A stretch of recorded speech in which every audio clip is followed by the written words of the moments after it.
Hello and welcome to episode 1 of season 7 of Can You Put Me on Guest List. This podcast started in 2019 and we have had some incredible guests on the show. In fact, we've had 100 guests on the show. This is episode 101, which is absolutely wild. But this season is going to be big. It's the biggest one to date. We've worked so hard on it. And I'm just so excited that it's finally here. And we're kicking things off with someone who I just absolutely love chatting to. She's so talented, absolutely hilarious, and just a wonderful human being. With me today is Hiroko Yamamura. And we're going to be putting the spotlight on Chicago in this episode, talking all about how growing up in the city influenced her style and approach to music, and how Chicago has evolved and what the scene is like there today. So welcome back to Can You Put Me on Guest List. This season is powered by TrackStack, the platform that helps you transform into a sustainable electronic music professional. On TrackStack, you can streamline your demo and promo workflow, take your tracks to a new standards, as well as sell your music expertise on your terms. So if you want to try it out, you can use the promo code CUPMOG, which is the first letters of every word of Can You Put Me on Guest List, for 10% off for life. So let's get into it. This is Can You Put Me on Guest List with Hiroko Yamamura. Hello, welcome to Miami. Welcome to your office. Yes, I love it. We're doing an office takeover today. Forgot my boardroom presentations. You've forgotten your boardroom presentation. CEO of Hiroko Corp and Kate Corp. The Kate Corp. Yeah. Now Imagine people are going to being come CEO. after us. We're actually in hiding, to be honest. CEOs. You okay? I'm doing great. I'm excited to be in Miami. It's kind of humid out, but I understand we kind of dodged the really hot weather. So. Yeah, but also I arrived on Monday and on Tuesday it pissed it down with rain. It pissed it down. Yeah. Nice. So it's actually not been the great weather. Okay. When pissing rain versus just raining, what's that ledge? Is it all day or is it just It's just it's like half an hour of just non-stop rain. Okay. Exciting. Yeah.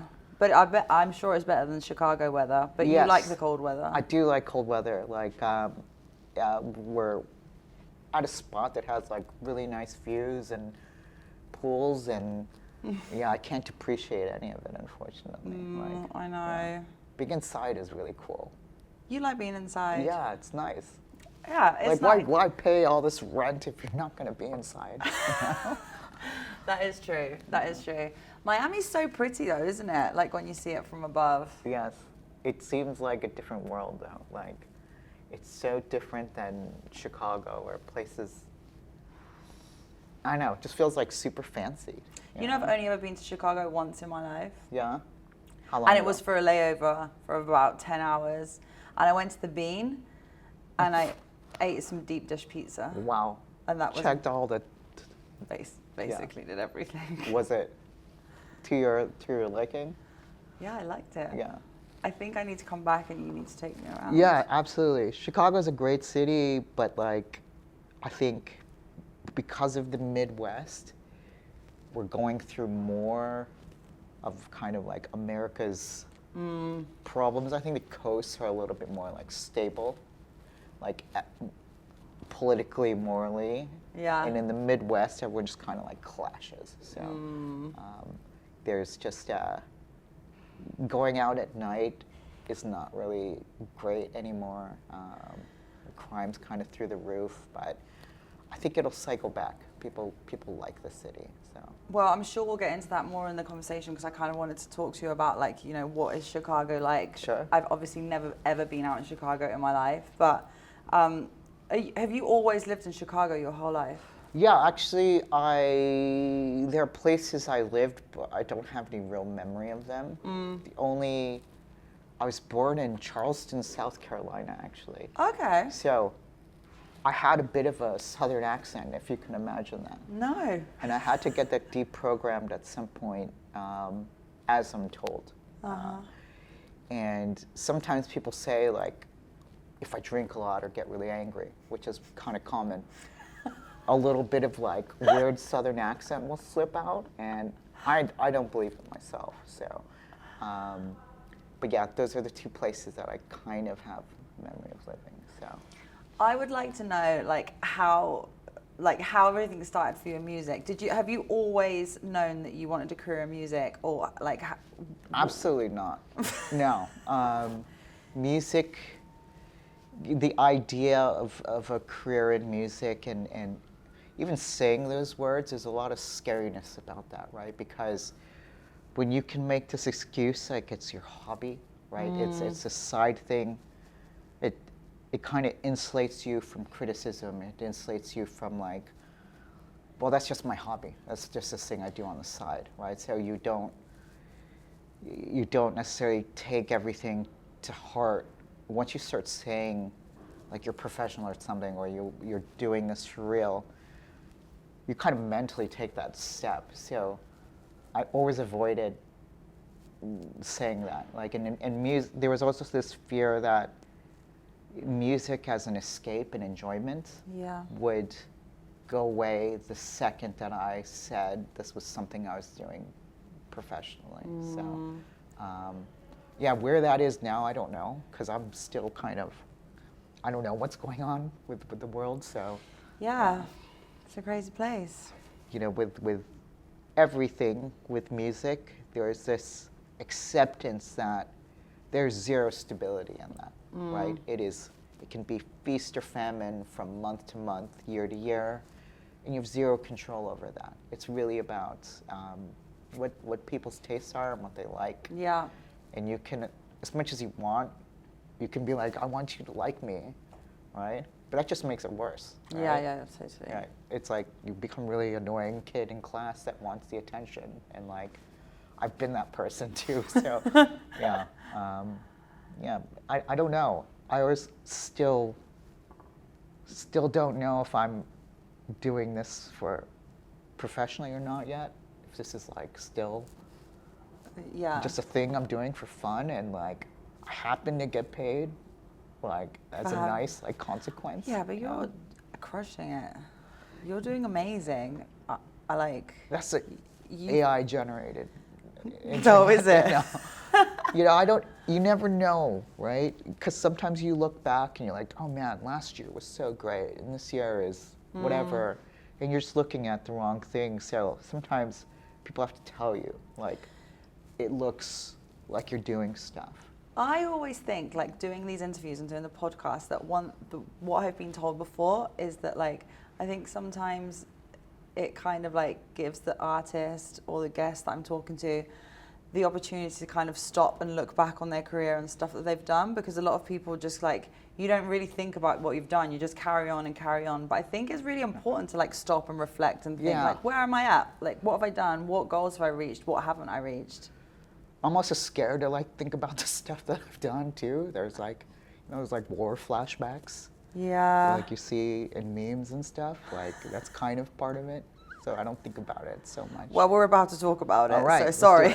We're in the office. In the office. I called you into the office today. You did call me into the office to have a little talk. Yeah, so. Where did your love for music come from? Gosh, you know, so I grew up kind of typical Asian households, forced to play violin from like preschool, and I would say I'm lucky in that way too. Like, so nowadays in public schools, there's not as much music education. Yeah. It's not focused on art. All those programs are cut. Whereas I was lucky enough to go to school that music was compulsory. We had to take at least some music courses. And then my parents forced me into extracurricular music stuff. And so at first you kind of hate it, right? You're like, I've got to go to school an hour before everybody else does and play violin. So you're not thinking about it as a positive thing. You're just thinking about like, a punitive thing, and your friends are teasing you for carrying a violin around and looking really dorky. But music has always been an obsession and part of my life, and I think a lot of that has also been in Chicago. There's a lot of subculture attached to it, so going out, club nights, different scenes, trying to like make friends. You look at flyers for shows, and like I think a lot of it was about you try to find yourself in some of these things. Sometimes it's a little intentional, right? You're like, look at this cool punk rock show, I'm gonna go to this, and then I'm punk rock, but you're like the biggest poser at the show.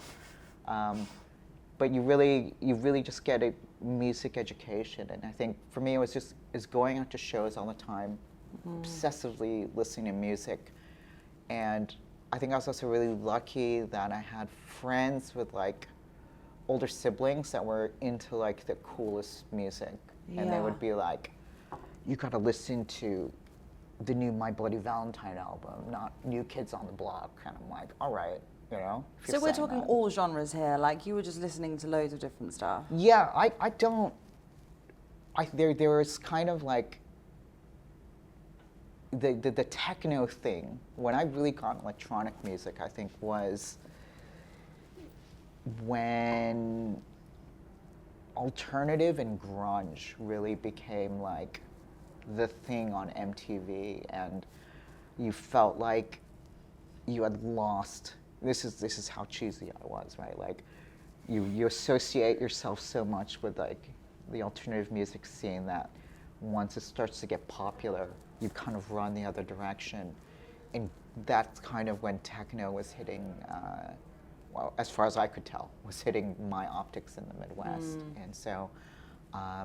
And at that time, I was really into like drum and bass, and so it's stuff I'd read about in magazines from England, and so it seemed so cool and not Chicago that I was like, this is awesome. That's crazy, because obviously we like look at Chicago and we're like, wow, like, you know, it's like where everything began for house music, and then you're like trying to get out of it. You don't realize what you have, because we grew up, our radio station, it's not even pirate radio. We had Farley, we had Bad Boy Bill, Angel Landis, kind of the premier DJs were on primetime top radio spots. So you're just kind of listening to this in the background anyways, and your parents are into it too, so you're like, there's this weird thing that your parents are like, this new song on B96, like listening to Bad Boy Bill and stuff. So I don't want to say it's common, because looking back now that we don't have that, it's like, we had it so good, right? We had it in excess. We had vinyl stores everywhere. We had parties all the time. Some of the best DJs in the world. And here I am being like, oh man, I need the new melody maker to find out what Oasis and Blur are doing right now, you know? Because it was not what everyone else was doing at school. Interesting. You know? So, yeah. What was the first electronic party you ever went to? Or first DJ you saw perform? Ooh, first DJ. I would have to say it was this guy.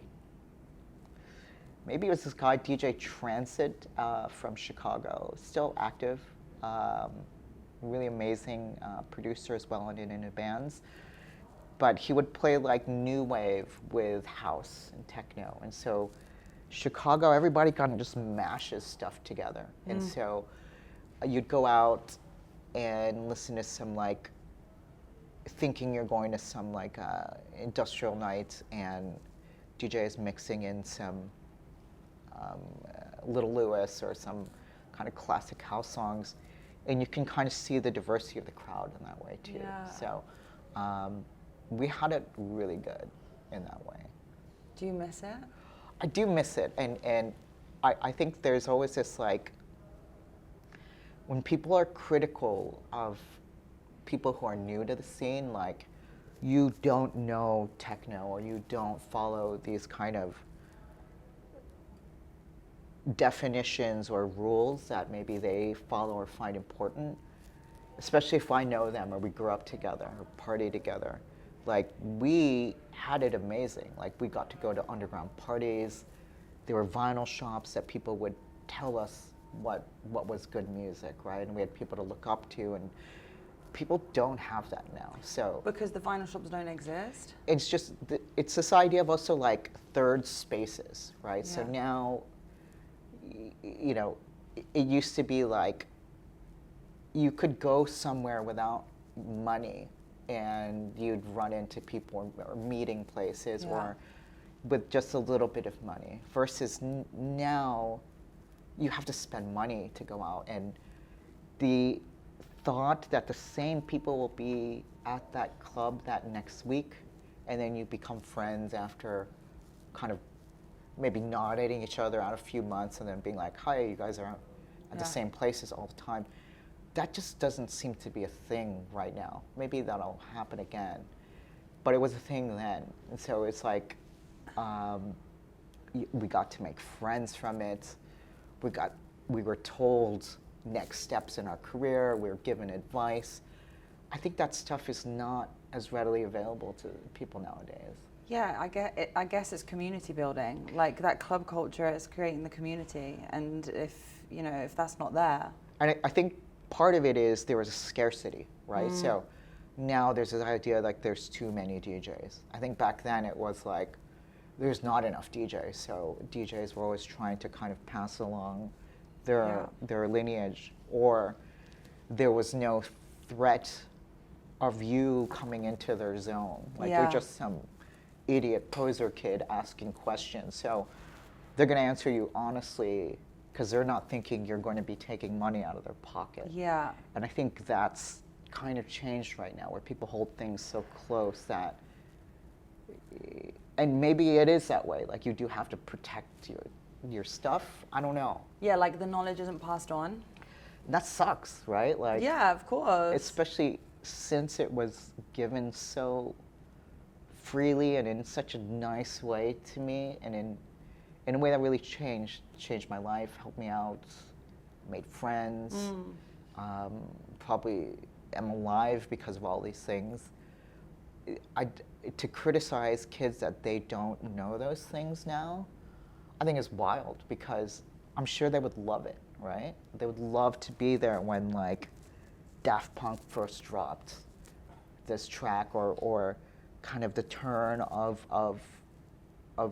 minimal. You get to see all these things that they're formative, right? And if you were there, it's completely different than like reading about it online. So I don't know, give the kids a break, right? We had it easy. Who were the main people for you that passed down their knowledge or kind of mentored you within the industry? Gosh, definitely, DJ Hyperactive, Mike Dearborn, Delta 9, Phantom 45, and a bunch of people that they kind of have left the industry since then. They've become responsible adults and like decided to do other things. And not everybody left because they wanted to. Like, there wasn't work, or what they were doing they weren't getting booked, which is ridiculous sometimes when you think about it, when maybe they were innovators at the time. And that's one of those things that once you start playing, you think there's all these kind of like, why are these injustices or whatever? Why is this not fair? But you also, once you start playing, you start realizing like nobody really fucking knows what's going on anyway. Can I swear? I'm sorry. Of course you can. Nobody really knows what's going on. Almost everybody I run into that is a booker, they have all the best intent, and they don't know what you know, and how would they know about this DJ that you find valuable unless you tell them, right? Or multiple people tell them. And in the end, like, they have a business to run. So who am I to tell them how to run their life and run their business, especially if I'm wrong, right? And I'm like, oh, you should book this awesome stuff. Nobody shows up. And I'm like, I'm really sorry about that. Yeah. I think it's cool. Here's my cover, and I'll buy a couple drinks. Yeah. But that's not going to help. When was like the moment in your life where you were like I this is what I want to do? Like I'm. Did you have a job before, other jobs before you were DJing and producing? Yeah, I've always been into computers, and so it's always been kind of adjacent, right? Like, like, so that then slid into doing engineering work, technical work, done guitar teching at venues before. Just kind of try to do every little bit to either to get in for free or to like meet the band or something. Yeah. Like, I've kind of just always been either music obsessed from a consumer buying standpoint, going to shows standpoint, and then just kind of figuring out how to participate in it. And I think I had to like try a bunch of different things, because the thought of being the focal point was maybe the worst idea for me possible, right? And it's awkward, right? Being a DJ is like, it's so weird, you know? Like, do you still find it weird? Yeah, if you're standing up somewhere and anywhere and a bunch of people are staring at you, no matter what the circumstance is, yeah, it's awkward. I never really thought about it like that before, but Right. I guess it's not really normal, is it? Where you just stood there for like playing a 2-hour set and you have like thousands of people just staring at Especially if it's the same people and they don't move during the whole time. you. So weird. Like, imagine if you cut the sound out and you're all just kind of engaged, looking at each other. Maybe for some people, they're very comfortable with that. For me, it's weird. Do you still get nervous before a set? Crazy nervous. Do you? Crazy nervous. Every time? Every time. Wow. Like, especially smaller sets, or if there's people I know there. Like, if my friends show up, or let's say somebody like I went to high school with or something is there, like, yeah, when it's really intimate, or sometimes it gets easier when there's like gap between you and the crowd and you can't see the disappointment on their face when you play the next track or something, the grimace. Yeah. So if somebody said to you now, you're going to do like a live stream and it's like, I don't know, Beatport live stream or something, would you get nervous doing that? Like, there's nobody there? Okay. Because for me, when I DJ, I don't necessarily know what to play next unless I have kind of a feedback loop. So when there's a stream or there's nobody reacting, then I'm kind of on my own being like, oh, this would be great, you know? And there's a little bit of like, the crowd really kind of determines, for me at least, where the set goes. When you don't have that, I kind of dealt with this over lockdown. Like, we needed something to do, and so we were doing some streams, but you just kind of end up entertaining yourself, and then, because it's not for a dance floor necessarily, you're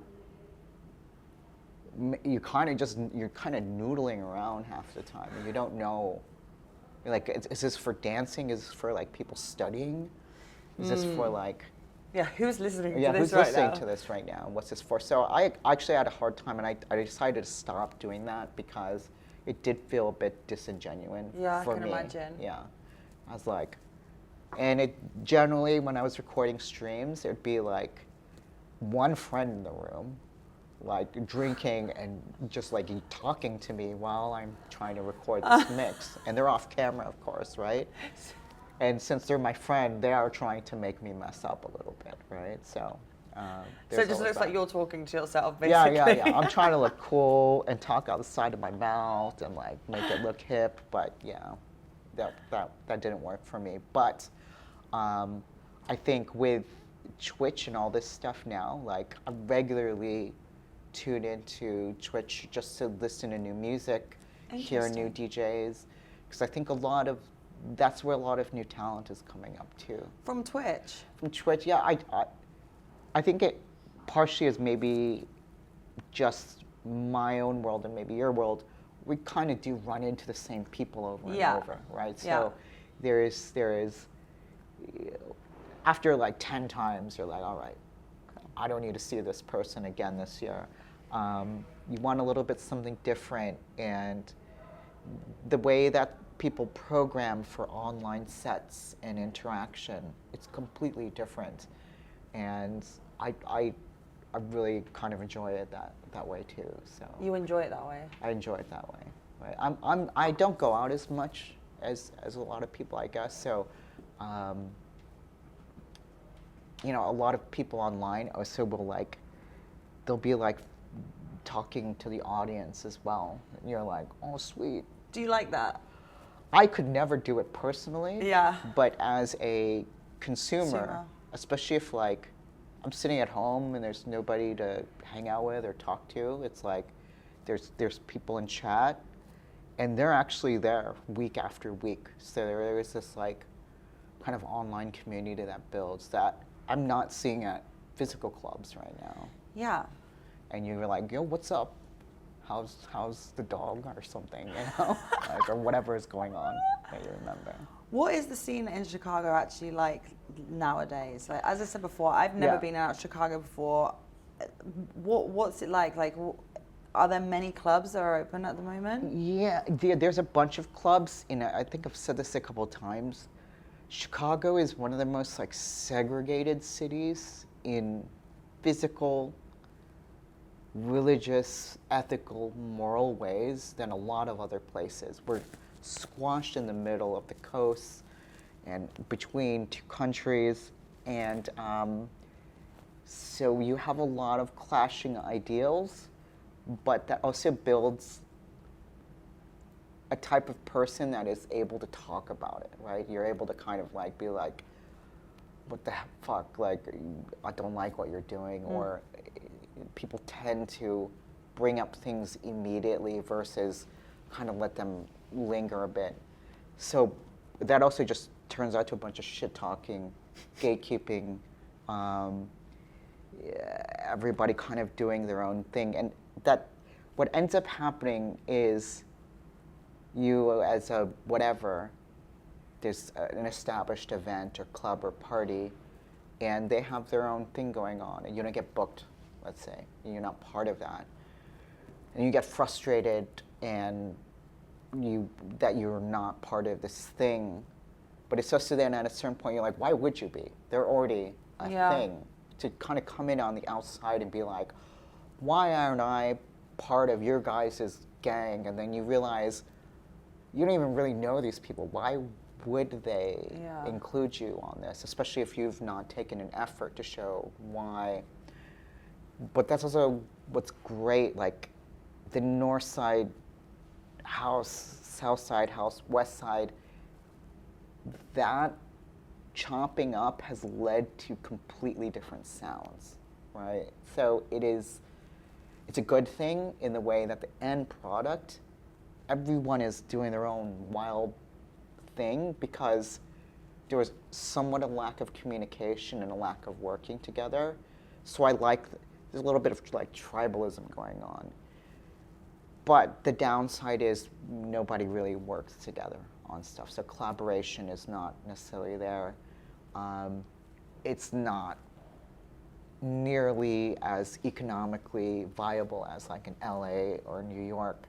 So in the end, we don't have as much money. So going out, how much people spend on drinks, how much they'll spend on cover, how late they'll stay out, how often there's like bottle service, stuff like that. When there are unemployment dips in the economy or stuff, you feel it immediately at the clubs. So you have no idea.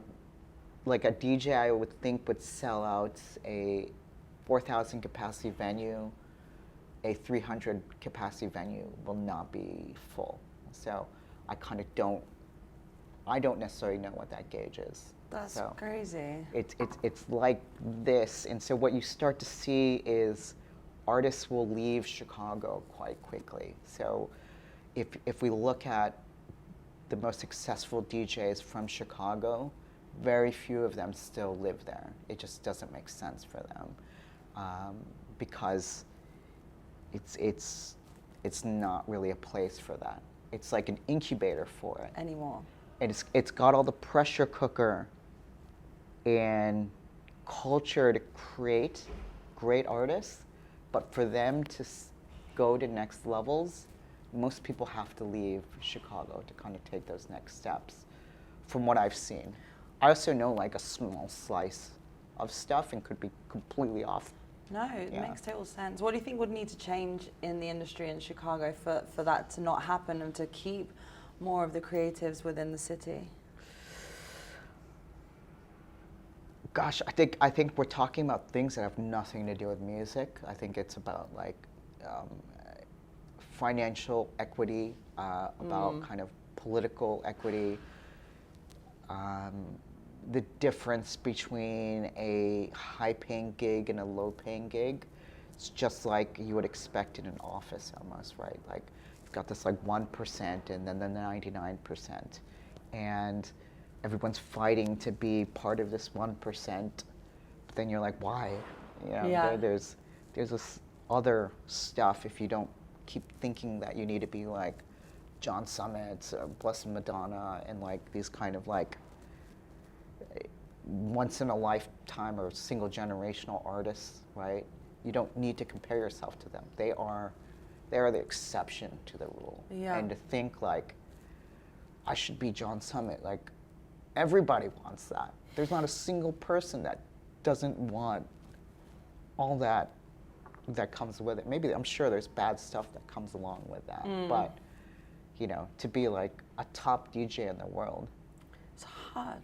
But every DJ, if you're a DJ, you would not say no to that, I don't think, right? No. So to constantly be upset that you're not John Summit is a thing in Chicago, which is, to me, a little bit weird. Really? Because he is an exception, right? And that's why people focus on him, because he's an exception to the rule. Yeah. Right? There are so many DJs and so many bands and artists. I think Chicago, over a lot of cities, has each of those people is qualified or overqualified to play almost any club in the world. It has a lot to do with understanding kind of the global scene, business, and then also being like nurtured a little bit and being told like, hey, you're on the right path, whether that's being paid, being booked, or getting kind of recognition. If you look at even like most publications, websites, and look at how many DJs from Chicago get mentioned that are active, it's super low compared to other cities. Really? Yeah, it's I'm it's so weird. surprised. It's weird, and I think that's our own problem to deal with, though, Yeah. right? For us to expect someone, some hero to come out and just be like, this is Techno DJ Jesus, and I'm here to like rescue you, and I know all the good stuff you've done in your life. That's not going to happen. Yeah. And so I think there's a bit of there's something I've done, at least with my own friend group, is, you know, you want to take back part of that knowledge and maybe tricks or whatever to like help your friends out whenever you can. And until you can help your friends, it's hard to help other people then outside of that group, right? And I think it'll always be that way. There is a responsibility to your city, but if you can't even like help your best friend get a DJ booking, then It's hard. it's hard, because in the end, the booker is going to book who they want to book. It's their event. They've got a vision, and they know what they're doing, Yeah. right? Yeah. So if you show up and you're like, yo, book my friend, they're cool, and they're like, who is this? Yeah. Right? And yeah. You know, or you have an idea in your head of what this is, but they've kind of got to take upon themselves to also do it, right? For you to just be out there being like, look, my friend, dude. It's a little awkward too. Did you find it hard to break into the scene at the beginning? Absolutely. Like, I've been DJing a while now, and what's funny is I will run into people now that I would have maybe DJ'd with, or at least knew them back in when we were partying or going to the clubs, and they don't remember me at all. So they're introducing themselves for the first time. And so obviously they weren't paying attention to me at all, which is cool. They meet tons of people all the time. But do you say to them, you're like, "Oh no, we met each other," or no, do you just kind of go with the flow? I'm just like, okay, that's nice awesome. to meet you. Yeah. So you also don't want to get precious about it, because like I said, it can go away. And I'm one of those people that like, I have this internal fear when I really like something too much, or I get like attached to it. Yeah. That's when it's gonna go away. So sometimes if maybe you don't acknowledge, like there's an elephant in the room or something, maybe it doesn't necessarily happen. You've seen so many artists probably go like this and then so many completely disappear. So many. And trying to figure out why or how or whatever, I don't know, right? And I know most of them are still active. I can't see anything. Maybe they did, or maybe they did do something I'm not aware of. But music just moves that quickly, and people like what they like, and you can't tell them what to like. That's the worst thing to do. You know? I wanted to talk a little bit about, I was asking you just before we started, about, we've touched up on a little bit about social media. Yeah. You had a massive Instagram page. Yes. How many followers did you have? Gosh, I think it was at like 350 or 400,000. Yeah, it was massive. It was a very active, engaged page. It was a really fun page. Unfortunately, I got zucked and lost the page. There might be some ways back. I'm never gonna say I can't get the page back, but unfortunately, the rule of memes and reposting other people's content is that you don't own any of that, and it's not yours. And I've always known that. So you're kind of constantly stealing, right?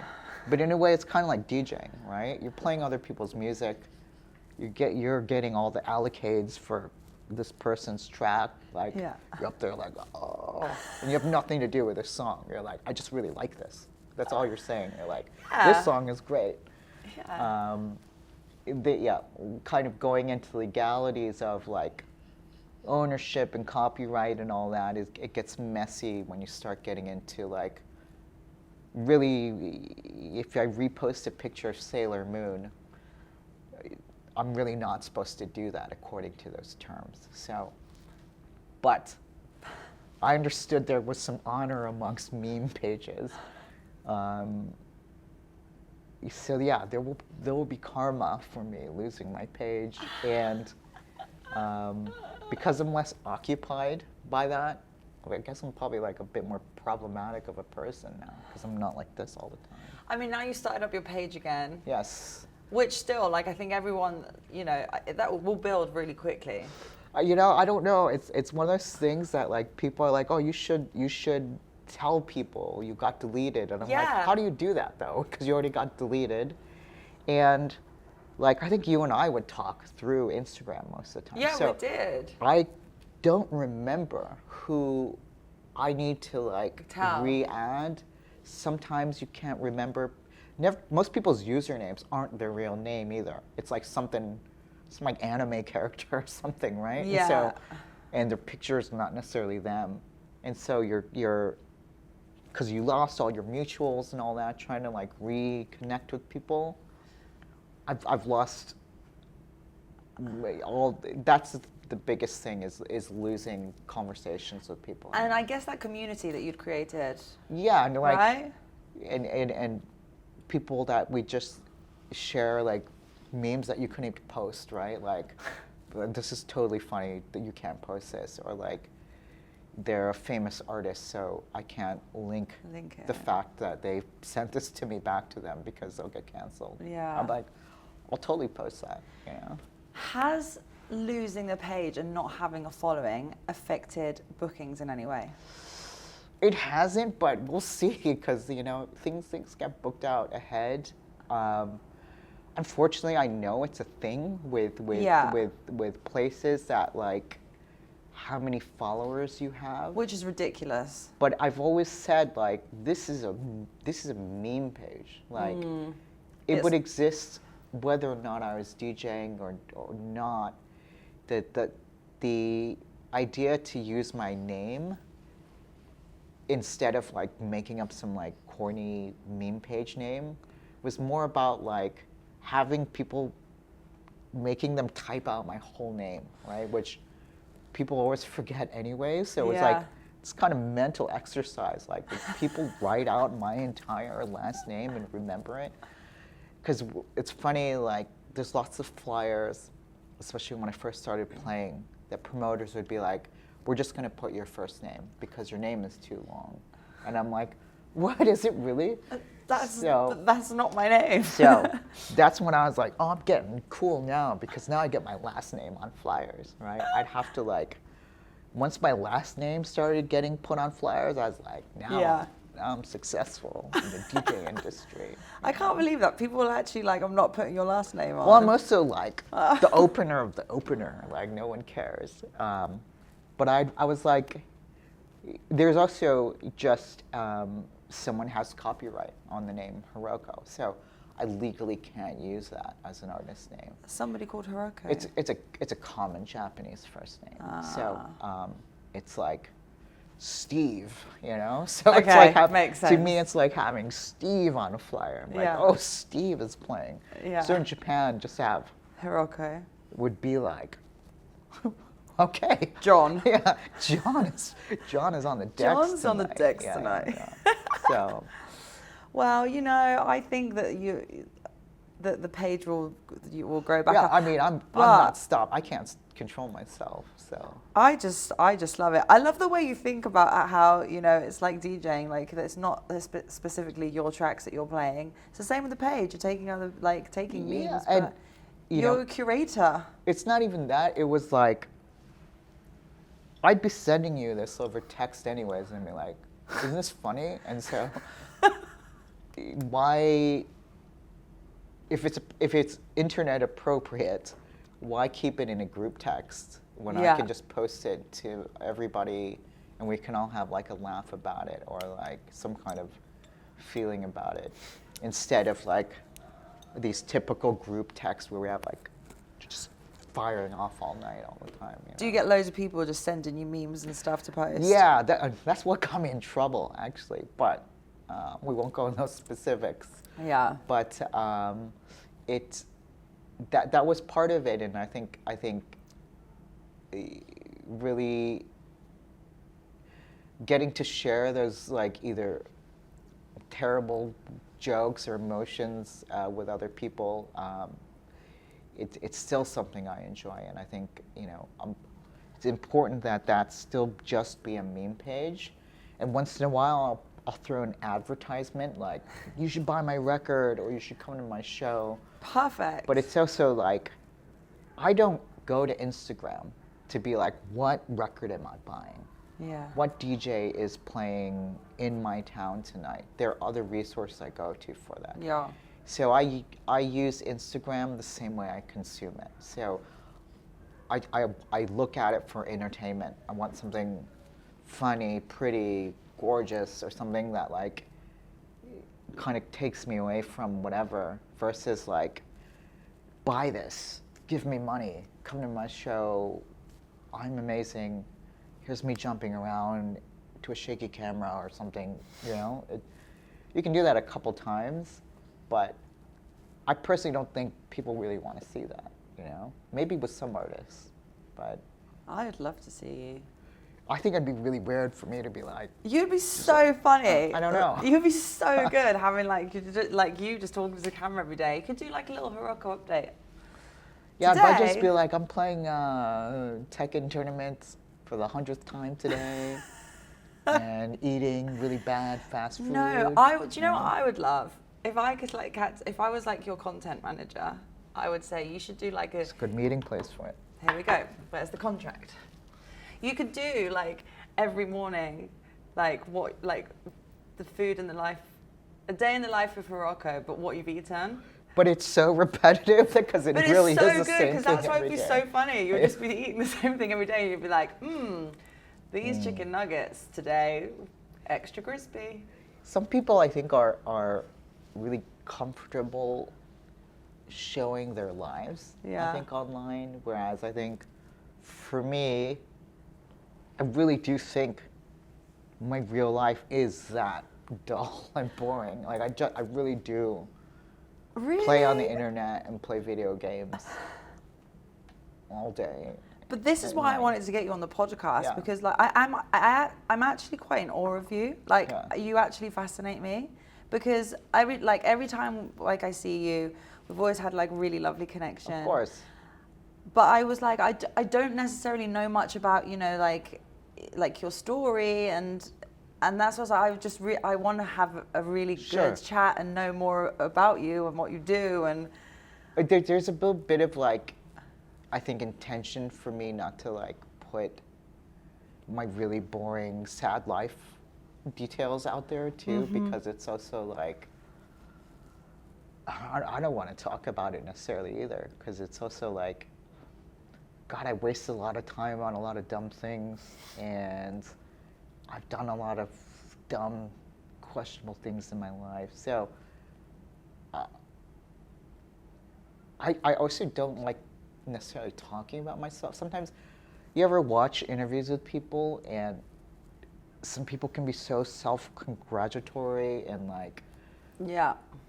it feels so bad to watch that you're like, I can never, do I ever sound like that? Like, do I ever No. like sit there and like talk about how I like created the world or something, you know? There's a crazy thing people can say about like a techno track. Like, it's a great track, but you've got a lot to say about yourself behind it, and I know what you mean. I think that can be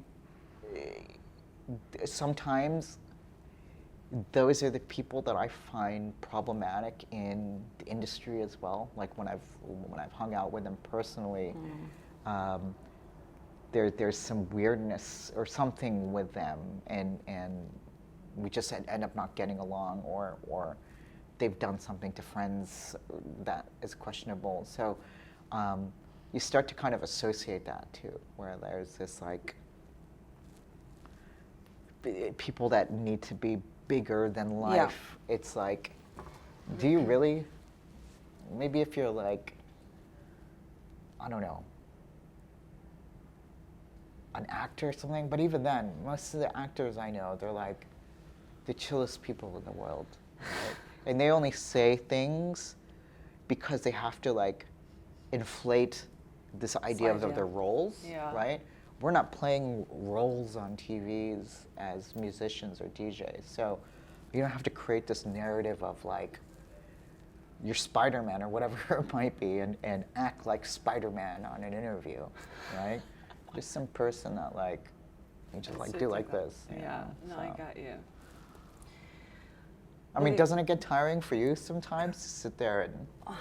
But it depends. Yeah. Because like obviously sometimes I've done interviews with people and I'm like, either I don't have that connection with them, Sure. or it's, I don't want to say like a draining conversation, but yeah, I guess that it boils down to having that connection with that person. Yeah. And if I don't have that connection, I find it really difficult to like squeeze out the answers that I want. But I generally, like, I have to be really interested in that person to Sure. interview them. Like if somebody says to me, can you go and interview, I don't know, somebody from I don't know, like an EDM artist or something. Like I will find that hard because I just don't really have that connection or have something that I would really want to ask about or know about. So I really do pick and choose who I'm going to interview now, which is historically though, you've probably had to sit through some people like, oh my god, nails on a chalkboard. Oh my right? god, Yeah? I have people before. Whereas I remember the hardest interview I ever did was with Martin Garrix when he was like 16 years old.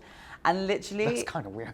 Yeah, it was so that's weird already. Yeah. I remember he was just sat there with a little Coca-Cola can Yeah. and I was asking questions and he was like, yes, no, yes, Yeah. no. And I was like, I don't really know what else to ask, to be honest. Was he just shy? Or He was so shy. It was like one of his... his first ever interviews. He was super young. He came with... I don't know if it was his dad or it was somebody. That's adorable. It was really cute. Yeah. It was very cute. But yeah, he was super, super young. So yeah, I have had loads of interviews like that.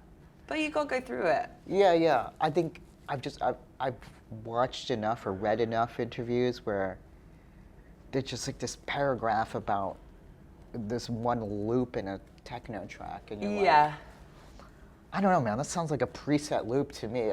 Where are you getting this from? You know, Yeah. It's so true. Right, we're going to play a little game to end. I'm ready for it. It's called Pass the Question. Okay. I have played this with you before. Yes. Also, actually, just going back to the viral thing, I can't believe Me and You is the most viewed clip I've ever had. What, we're at 10 million on 10 Instagram. 10 million views we got. And yeah, that was great. And that was so funny. Oh. It was basically just me asking Hiroko if she had to have the same breakfast for the rest of her life, what would it be? And your answer was?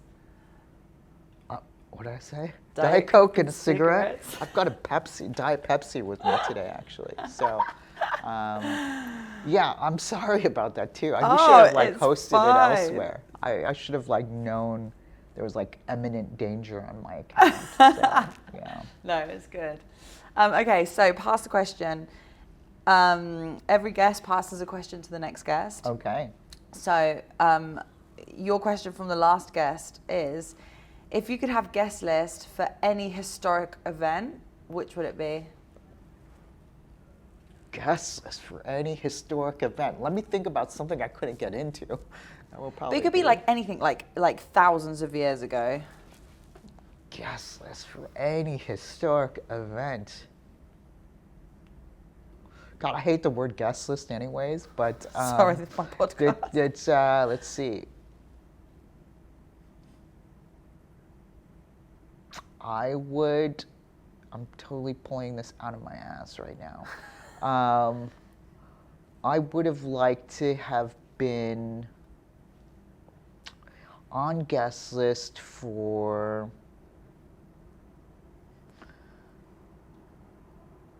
Oh gosh, who's done like something really stupid that like what's like a viral internet moment I would have loved to like witness in person? I don't know. Gosh, this is a tough one. There's so much great stuff. Let's go with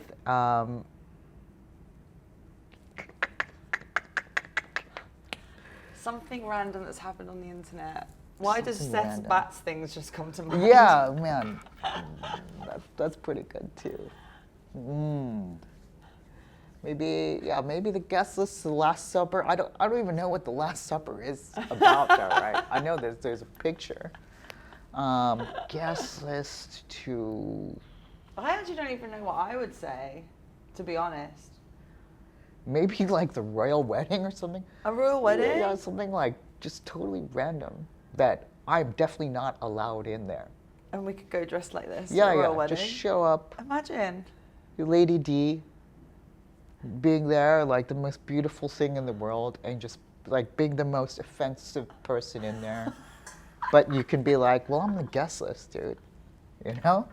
What are you gonna do about it? Yeah. Right? The royal guard is looking at you like, get out, and you're like, I'm the guest list. And I'm your +1. Yeah, we're in. We're in. So, yeah, let's say that. The royal wedding. Okay, what's your question for the next guest?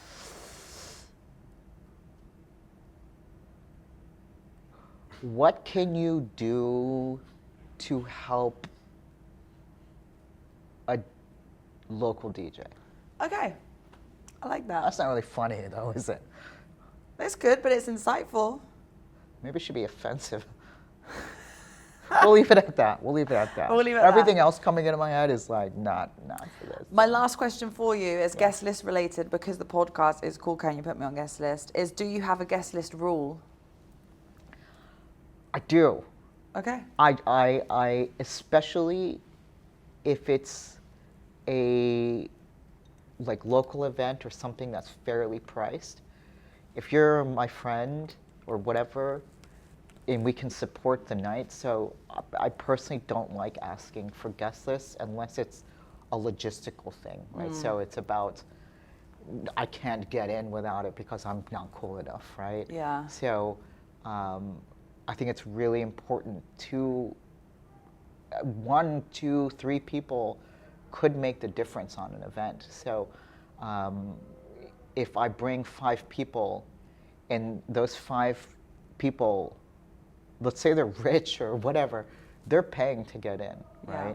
And if there is some like good feeling or like VIP-ness about the guest list, that we'll take care of that. Like if you need to sit in some couch to feel better about yourself, we'll get you in that couch or VIP room that you don't want to look at people, fine. But please, like you want to see this music.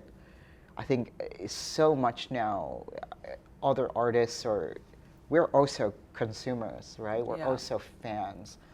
I want to see the artists and DJs that I'm a fan of, I want to see them do well. So if I don't pay a ticket, how can I expect other people to? So unless it's like a logistical thing or I'm begging you to be there, I'm like, please come hang out with me, then you're on the guest list. Or if the venue is like, can you make sure such and such comes with you, or will you invite your cool friends? Then I'm like, okay, well then we should probably guest list them because we're inviting them.